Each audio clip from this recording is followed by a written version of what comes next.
Today's morning devotional. The blessings of the Sabbath services. Not forsaking the assembling of ourselves together, as the manner of some is, but exhorting one another, and so much the more, as ye see the day approaching. Hebrews chapter 10 verse 25. Bring your choicest gifts to God on His holy day. Let the precious life of the soul be given to Him in consecrated service.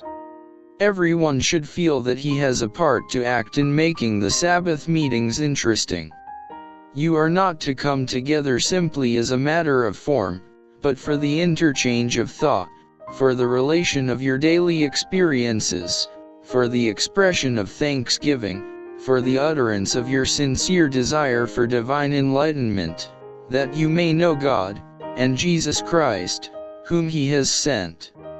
Communing together in regard to Christ will strengthen the soul for life's trials and conflicts. Never think that you can be Christians and yet withdraw yourselves within yourselves.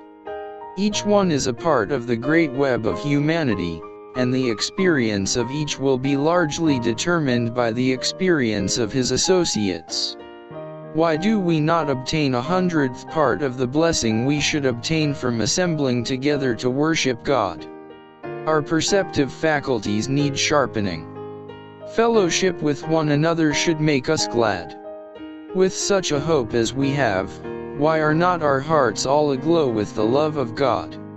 We must carry to every religious gathering a quickened spiritual consciousness that God and His angels are there, cooperating with all true worshippers. As you enter the place of worship, ask the Lord to remove all evil from your heart. Bring to His house only that which He can bless.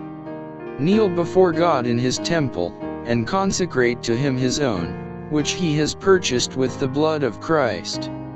Pray for the speaker or the leader of the meeting. Pray that great blessing may come through the one who is to hold forth the word of life. Strive earnestly to lay hold of a blessing for yourself. God will bless all who thus prepare themselves for His service. They will understand what it means to have the assurance of the Spirit because they have received Christ by faith. The place of worship may be very humble, but it is no less acknowledged by God.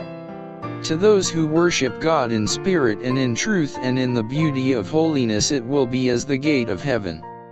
The company of believers may be few in number, but in God's sight they are very precious. By the cleaver of truth they have been taken as rough stones from the quarry of the world and have been brought into the workshop of God to be hewed and shaped. But even in the rough they are precious in the sight of God. The axe, the hammer, and the chisel of trial are in the hands of one who is skillful. They are used, not to destroy, but to work out the perfection of every soul.